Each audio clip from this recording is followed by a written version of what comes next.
Assalamualaikum warahmatullahi ta'ala wabarakatuh.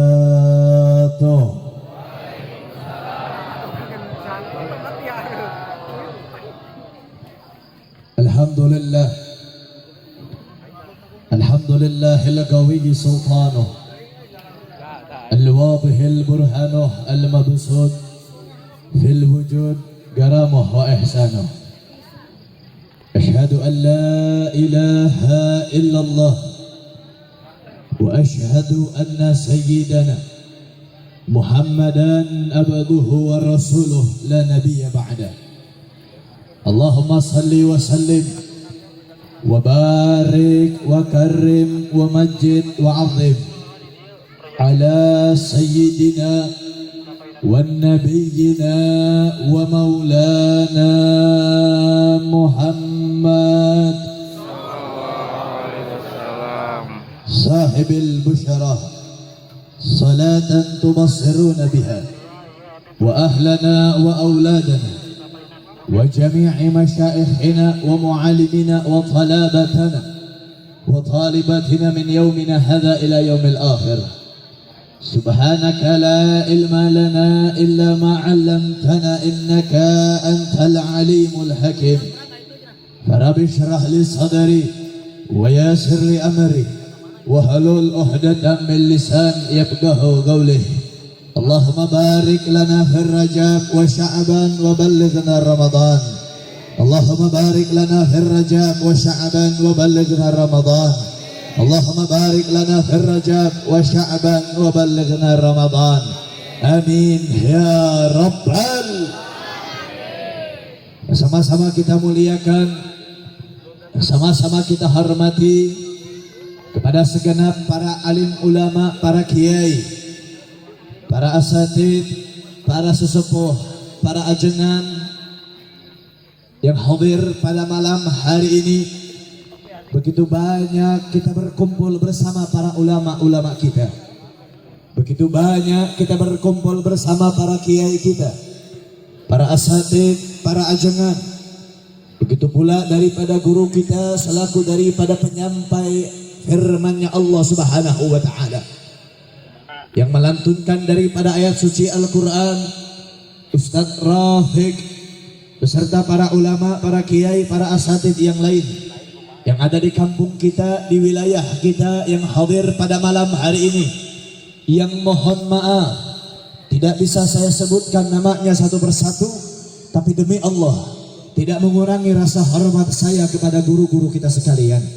Kita doakan mudah-mudahan para ulama kita, para kiai, para asatid, para ajengan, para masyayikh, para orang tua kita yang ada di wilayah kita seluruhnya dipanjangkan umurnya oleh Allah Subhanahu wa taala, disehatkan jasmani dan rohaninya, diberkahkan langkah perjuangan dakwahnya, diberkahkan kehidupannya.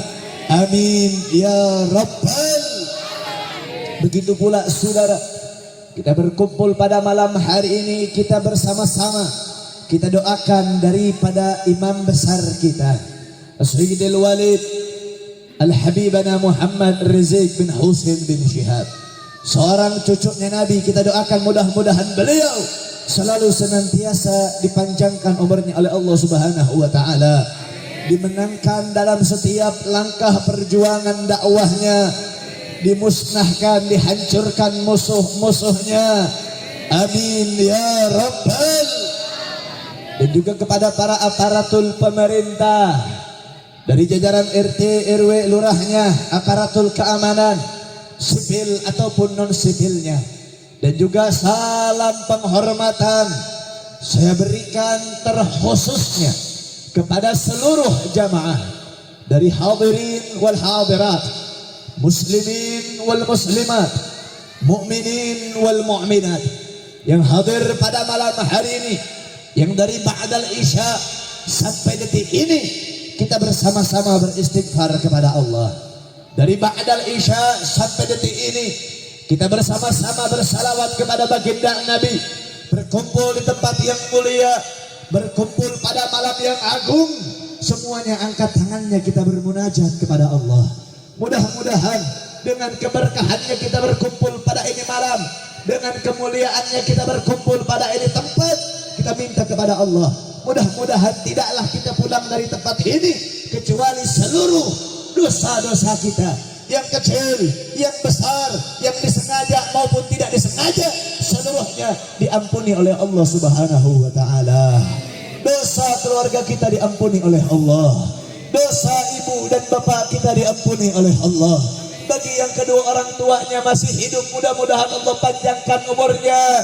Bagi orang tuanya ataupun keluarganya yang telah Allah cabut nyawanya, mudah-mudahan Allah jadikan kuburannya sebagai taman surganya Allah Subhanahu wa taala. Yang sedang sakit Allah angkat penyakitnya, yang sedang susah Allah berikan kebahagiaan kepadanya, Allah luaskan rezekinya. Yang belum menikah Allah pertemukan jodoh yang saleh dan saleha. Dan kita minta kepada Allah, mudah-mudahan di akhir hayat hidup kita Allah jadikan akhir yang husnul khatimah. Amin ya rabbal.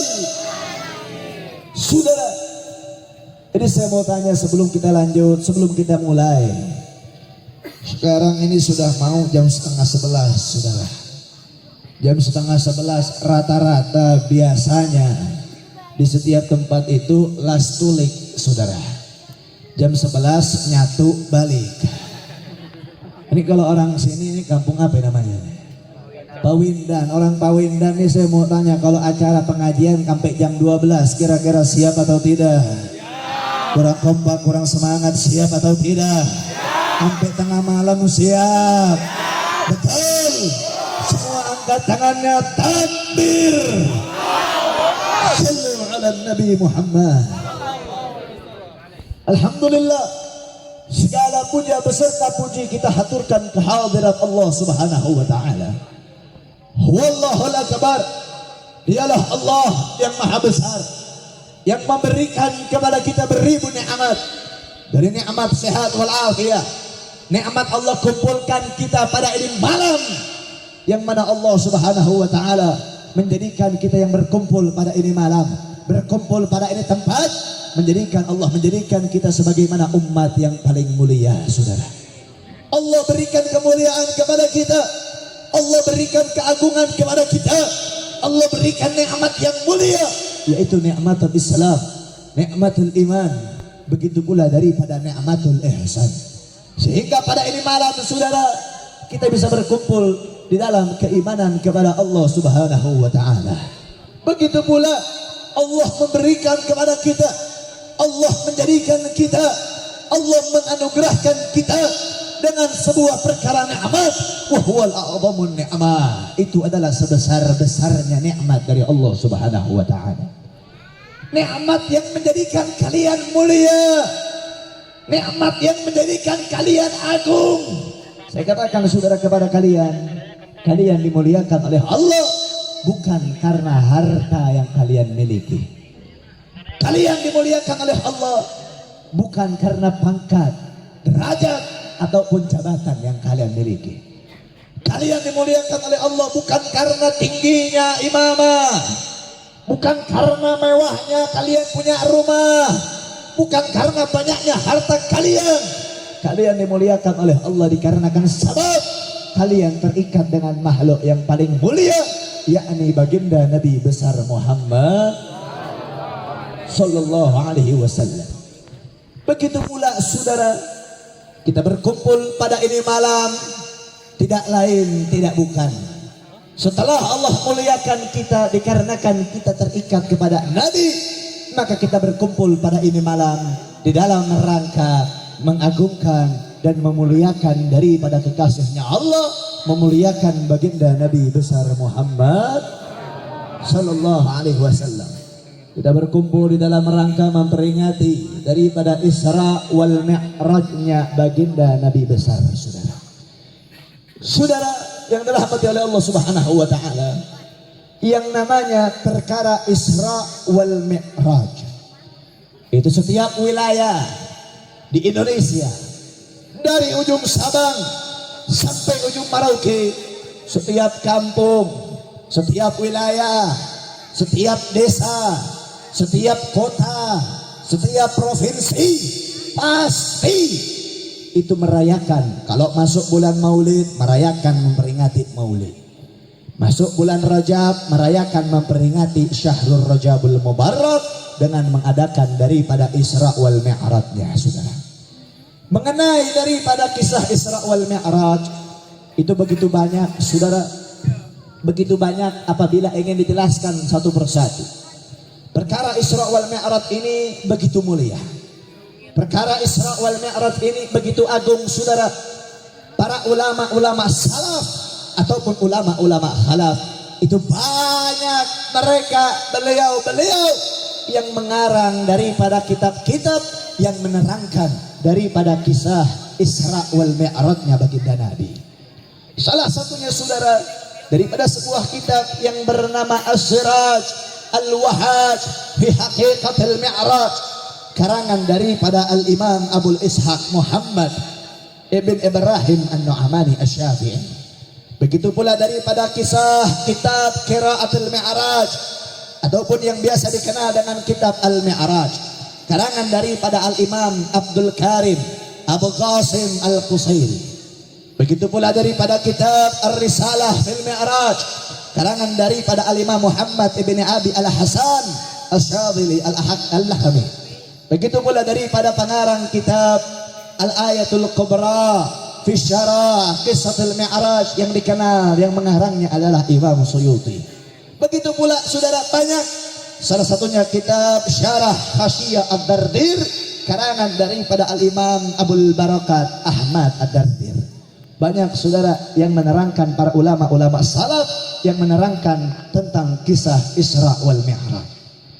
Kalau misalkan, saudara, seandainya seluruh daripada kisah Isra wal Mi'raj itu disampaikan pada satu tempat, maka jujur, saudara, tidak akan cukup waktu sampai besok zuhur. Kalian duduk di sini rapi, nggak ada yang pulang sampai besok zuhur aja nggak bakal selesai, saudara, untuk mengisahkan daripada kisah Isra wal Mi'raj. Saking begitu banyaknya, saking begitu luasnya, saking begitu mulianya. Tapi alhamdulillah, setiap kampung kita punya ulama, setiap desa kita punya kiai yang bukan hanya dalam rangka tabligh akbar saja, bukan dalam pengajian akbar saja. Ketika masuk bulan Isra wal Mi'raj, setiap majelis selalu mengajarkan, memberitahukan, mengasih pahami tentang kisah Isra wal Mi'raj kepada masyarakat, saudara. Alhamdulillah. Maka pada malam hari ini, saudara, saya tidak akan panjang lebar akan mengenai pembahasan kitab-kitab tersebut. Saya hanya ingin sedikit membahas saja yang merujuk kepada kitab-kitab yang saya sebutkan tadi, sebagaimana juga firman-Nya Allah Subhanahu wa taala di dalam Al-Qur'anul Karim. Wa qala Allah taala subhanalladzi asra bi 'abdihi lailan minal masjidil haram ilal masjidil aqsa. Sampai ayat situ saja, saudara, sudah memiliki banyak makna. Dari ayat subhana sampai ayat yang tadi saya sebutkan terakhir itu memiliki banyak makna. Salah satunya, saudara, Allah Subhanahu wa taala berfirman di dalam Al-Qur'an, Allah menggunakan ayat yang pertama subhana. Di dalam kalimat subhana tersebut, saudara, ini memiliki makna, memiliki arti. Maknanya adalah dalam ayat subhana memiliki makna tanzih. Tanzih dalam perkara apa, saudara? Tanzih kepada siapa? Tanzih kepada Allah Subhanahu wa taala. Karena, saudara, kenapa? Dalam perkara Isra wal Mi'raj itu sangat sulit kalau misalkan diterima hanya dengan akal logika, saudara. Kenapa saya katakan sulit diterima oleh akal logika? Karena, saudara, di zamannya Nabi itu belum ada pesawat. Di zaman Nabi belum ada yang namanya mobil, saudara. Kendaraan paling cepat di zaman Nabi itu kuda. Sedangkan jarak dari Baitul Haram sampai Baitul Aqsa ataupun Masjidil Aqsa itu 1200 km kurang lebih. Bolak-balik 2500 kilo, saudara. Kalau ditempuh dengan perjalanan biasa itu bisa menggunakan waktu yang berhari-hari lamanya baru sampai. Tapi ketika Nabi SAW melaksanakan Isra wal Mi'raj itu tidak menghabiskan waktu satu malam, saudara. Ingat, saya katakan Nabi Isra wal Mi'raj tidak menghabiskan waktu satu malam. Walaupun setelah daripada kalimat subhana, Allah Subhanahu wa taala berfirman, subhanalladzi asra. Di dalam kalimat asra saudara memiliki makna asra yusri siraan. Ataupun dalam kalimat dasarnya sara yusri saraan memiliki arti berjalan di malam hari. Kalau misalkan diartikan berjalan di malam hari, saudara, yang namanya malam hari itu berarti kalau kita di Indonesia dari ba'dal maghrib sampai qabla subuh. Itu malam hari, saudara. Daripada terbenamnya matahari sampai terbitnya matahari, itu malam hari. Tapi ingat, saya katakan tadi Nabi SAW Isra wal Mi'raj tidak menghabiskan waktu satu malam. Lantas Habib, kalau misalkan tidak menghabiskan waktu satu malam, kenapa Allah menggunakan kalimat Isra? Saudara, Allah memberikan nakirah di akhirnya, yakni subhanalladzi asra bi abdihi lailan. Dalam kalimat lailan memiliki hamzah nakirah. Dalam perkara tersebut menguatkan bahwasannya Nabi berangkat Isra wal Mi'raj itu tidak menghabiskan waktu satu malam, tapi hanya sebagian kecil dari malam saja, saudara. Bahkan diriwayatkan ketika Nabi berangkat Isra wal Mi'raj dari Baitul Haram sampai ke Baitul Maqdis, dari Baitul Maqdis sampai ke Sidratul Muntaha, berjumpa dengan Allah di arasnya Allah. Setelah itu balik lagi, saudara, ke rumahnya Nabi. Itu tempat tidurnya Nabi masih hangat, saudara. Kita kalau tidur nih, bangun dari tidur, kadang tempat tidur kita masih hangat, saudara. Nah, ini Nabi berangkat Isra wal Mi'raj, bangun, berangkat sampai berjumpa dengan Allah, kembali lagi, itu tempat tidurnya Nabi itu masih hangat, menandakan bahwasannya Nabi berangkat Isra wal Mi'raj itu tidak menggunakan malam yang lama, saudara. Kenapa, saudara? Bahkan ada yang mengatakan daripada hadis dari riwayat Sayyidatuna Aisyah radhiyallahu anha, bahwasannya Nabi SAW itu berangkat Isra wal Mi'raj hanya dengan ruhnya saja, hanya dengan ruhnya saja. Tapi pendapat yang paling muktamad, pendapat yang paling kuat, pendapat yang paling banyak, Nabi SAW berangkat Isra wal Mi'raj itu ruh dengan jasadnya. Kenapa bisa dikatakan ruh dengan jasad? Karena bersandang kepada firman-Nya Allah, yakni subhanalladzi asra bi abdihi, dengan kalimat abdihi. Kalau misalkan Nabi berangkat Isra Mi'raj dengan ruhnya saja, maka Allah akan berfirman birruhihi, saudara. Kalau misalkan Allah Subhanahu wa taala berangkatkan Nabi itu hanya dengan jasadnya saja, maka Allah akan berfirman bil mayyitihi. Tapi karena misalkan, saudara, karena Nabi diberangkatkan oleh Allah itu ruh dengan jasadnya, maka Allah menggunakan kalimat bi'abdihi dengan maksud hamba yang secara yaqadhah, secara sadar, secara nyata, secara real, secara bisa melihat dan merasakan. Maka itu menandakan Allah memberangkatkan Nabi ruh dengan jasadnya, saudara. Alhamdulillah. Nah, saudara, kenapa bisa adanya daripada perkara Isra wal Mi'raj? Salah satunya di tahun ketika Nabi diberangkatkan Isra wal Mi'raj, itu disebut tahunnya adalah tahun Amul Huzun, tahun kesedihan, saudara. Tahun kesedihan untuk siapa? Tahun kesedihan yang dirasakan oleh baginda Nabi besar Muhammad. Kenapa bisa bersedih Nabi? Karena pada tahun tersebut Nabi SAW ditinggalkan oleh dua orang yang sangat berpengaruh di dalam Islam, dua orang yang sangat mulia, dua orang yang sangat dermawan, dua orang yang sangat dermawan, berani, tangguh. Yang pertama adalah istrinya Nabi, Ummul Kubra, Sayyidatuna Khadijatul Kubra. Seorang perempuan yang kaya raya, seorang perempuan yang dermawan, yang mengorbankan seluruh hartanya, seluruh jiwanya, seluruh miliknya diberikan untuk baginda Nabi, diberikan untuk dakwah Islam, saudara. Bahkan ketika perang Uhud, pakaian perang, pedangnya, panahnya, baju zirahnya, kudanya, itu seluruhnya berasal daripada harta kekayaannya Sayyidatuna Khadijatul Kubra. Ketika perang Uhud, ketika perang Jabal, ketika perang Badar, itu semuanya digunakan.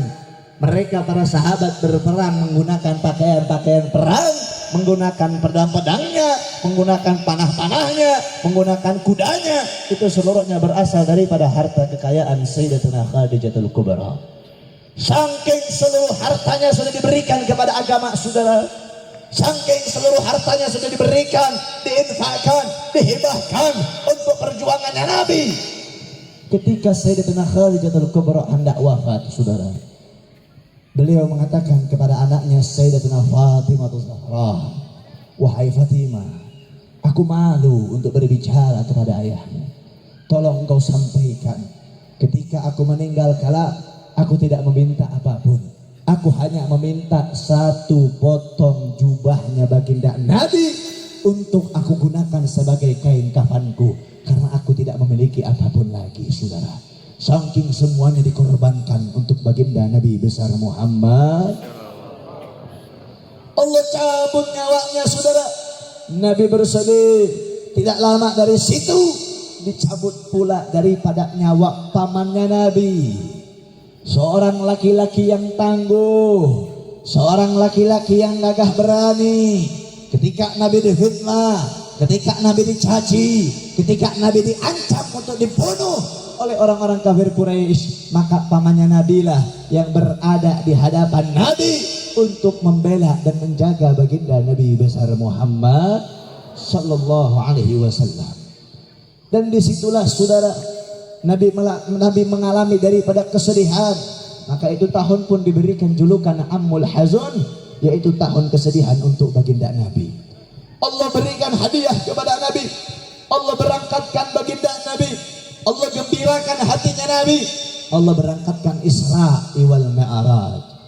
Al-Isra, saudara, adalah perjalanan Nabi dari Baitul Haram sampai Baitul Maqdis. Adapun Mi'raj itu perjalanan Nabi dari Baitul Maqdis ke Sidratul Muntaha ataupun arasnya Allah Subhanahu wa taala. Pada perjalanan tersebut, saudara, memiliki banyak kejadian, memiliki banyak cerita, memiliki kejadian yang bermanfaat untuk kita. Salah satunya, saudara, ketika Nabi sampai di sebuah padang. Di situ berkumpul 124.000 nabi dan 313 rasul.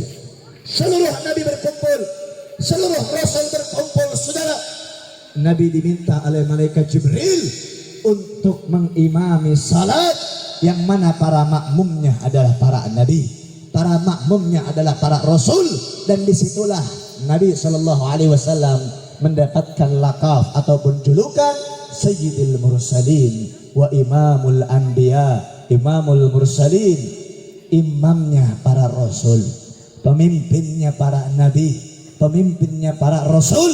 Yang mana, saudara, pada perkara ini juga yang menjadikan bahwasannya Nabi SAW akramun indan nabiyihim, yang menjadikan Nabi itu mulia, menjadikan Nabi itu agung. Bahkan, saudara, dikatakan, kita tahu kisahnya Nabi Allah Adam alaihissalam saja, itu taubatnya baru diterima ketika menyebutkan dan mengaitkan dirinya kepada baginda Nabi besar Muhammad sallallahu alaihi wasallam.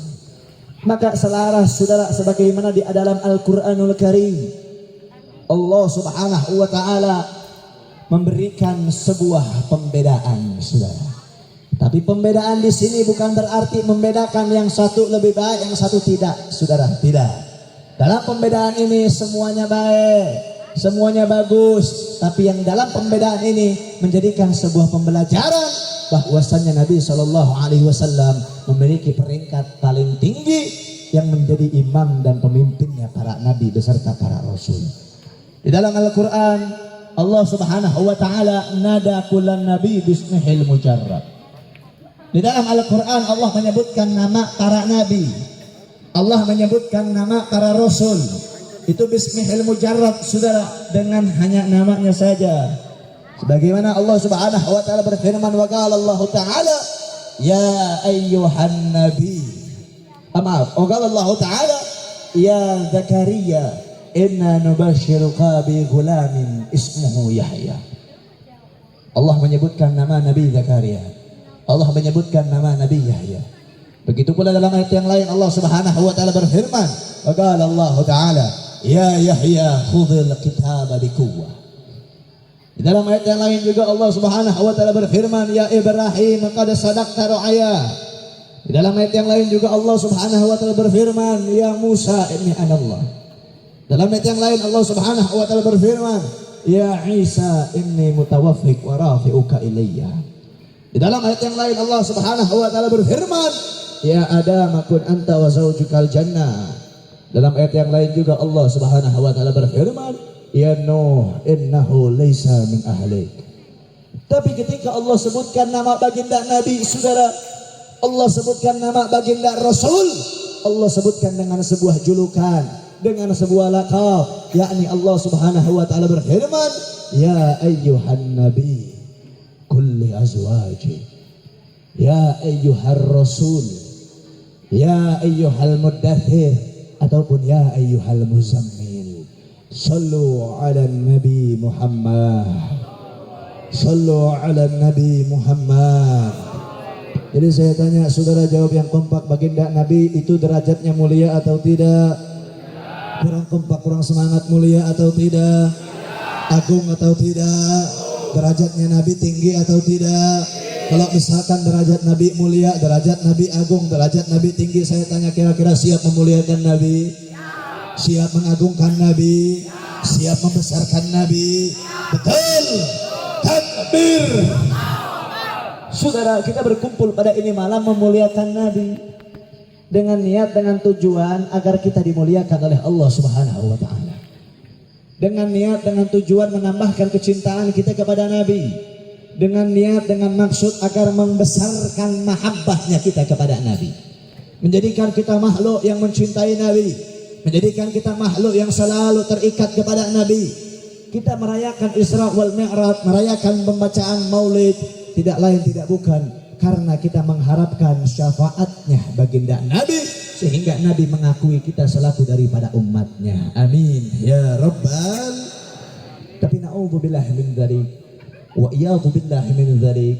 Ketika kita memuliakan Nabi, ketika kita mengagungkan Nabi dengan memperingati Isra wal Mi'rajnya, dengan merayakan daripada pembacaan maulidnya, ataupun kita mengkaitkan semuanya kepada baginda Nabi, masih ada di luar sana orang yang tidak percaya ataupun mendustai daripada perkara Isra wal Mi'rajnya baginda Nabi, saudara.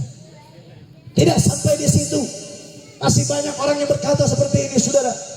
Kalian, untuk apa kalian merayakan maulid Nabi? Nabi tidak merayakannya, di zaman Nabi tidak ada, para sahabat tidak merayakannya.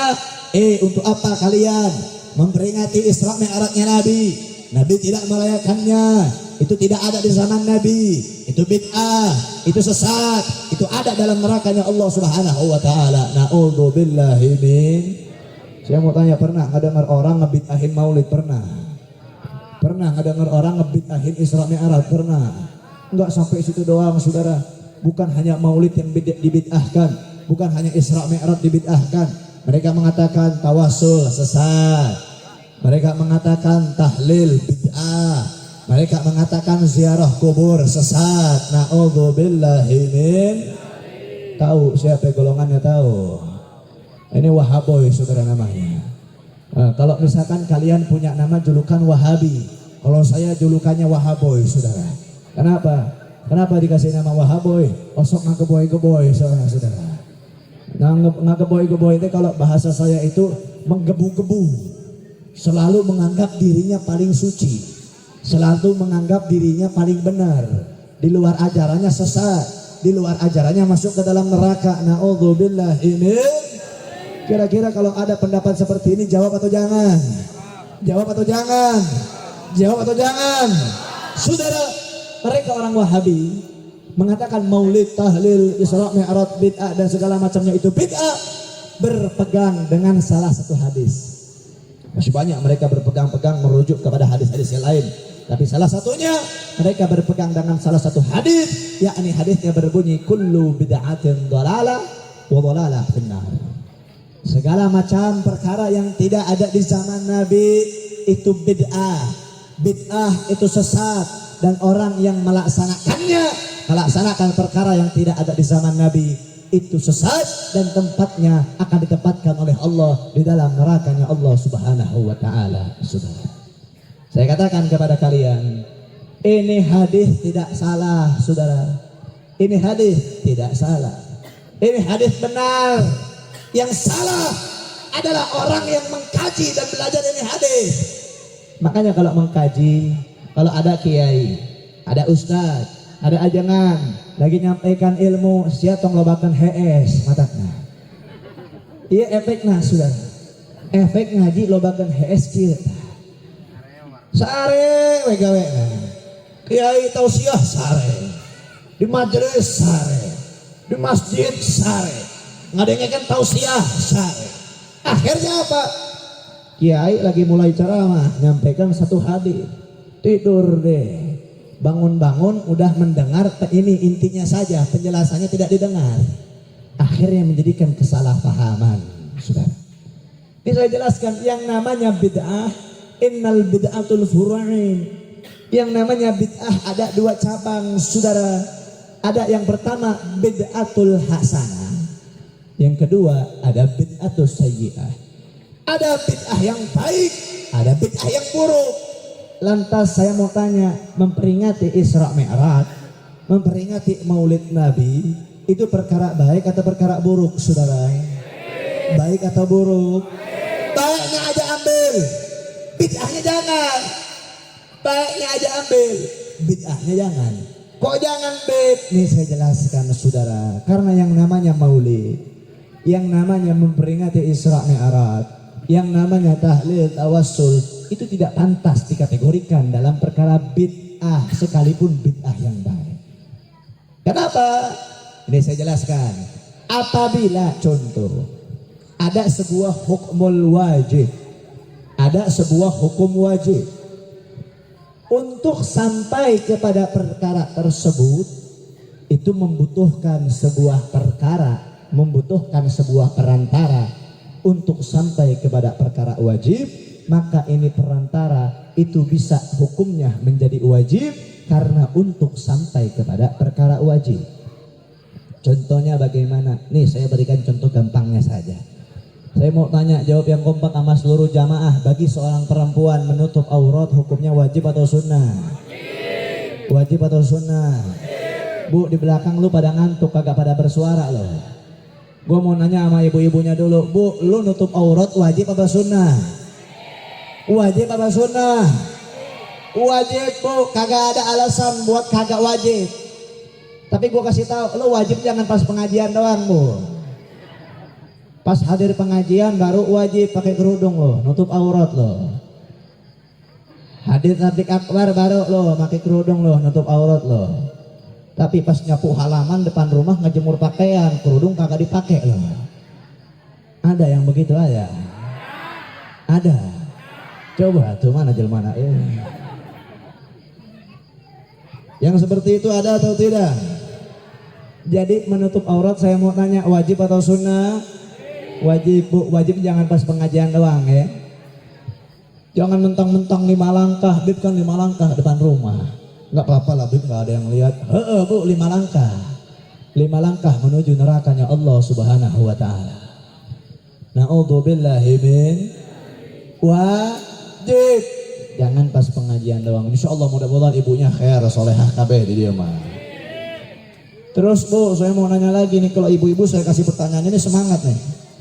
Bu, saya mau tanya bu, lu minta beliin baju sama suami lu, hukumnya wajib apa sunnah? Wajib apa sunnah? Oh kahade ya pak. Balik di dia buka penyakit kabeh sih. Kanker kabeh saya balik dia. Kantong kering. Soalnya sih buka pemajikan ngawajibkan yang beli baju anyar. Kahades ya.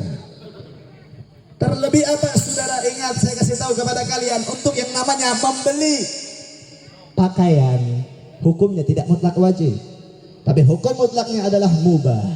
Apabila diniatkan mendapatkan pahala, tidak diniatkan maka tidak akan mendapatkan apa-apa.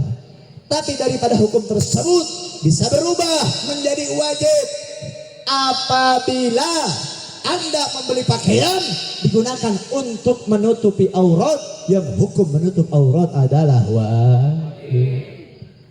Kalau misalkan beli bajunya you can see, wajib apa sunnah? You can see. Tahu you can see loh. Pakaian haram lah, pakaian haram. Daster yang mini-mini tuh. Lu punya muka bini lu muka-muka Indonesia, pakai daster Korea. Itu hukumnya beli pakaian kayak begitu wajib apa sunnah, Bu? Kalau lu beli lu pakai buat di kamar sama suami lu wajib. Tapi kalau lu beli pakai di luar itu haram, Bu. Hati-hati, Bu. Sekarang mas saudara, maaf manusia ini kadang kalah sama kuntilanak, saudara. Manusia ini kalah, perempuan ini kalah modern nih sama kuntilanak. Kuntilanak pakainya alhamdulillah nutup, cuma kagak pakai tiung, mana ini? Kamu pakai tiung, Bu, Miss Universe ya. Ini sekarang perempuan zaman sekarang subhanallah, saudara. Udah mah kagak menutup aurat, kagak punya malu lagi. Kemana-mana kadang ada juga, saudara. Katanya menutup aurat, dari ujung rambut tutup. Alhamdulillah. Tapi pakaiannya ngepres kabeh, saudara. Kieu ke jalan teh. Si Arik pamer naon. Na'udzubillahi min. Ingat, Bu, lu sayang gak sama suami lo? Sayang gak sama suami lo? Lu kalau sayang sama suami, gua kasih tahu lu kalau punya rambut 2 helai aja lu nggak usah seikat. 2 helai aja rambut lu kelihatan sama laki-laki yang bukan mahram, lu bakal narik suami lu masuk ke dalam nerakanya Allah Subhanahu wa taala. Bu, maaf Bu, kita tugas laki-laki berat.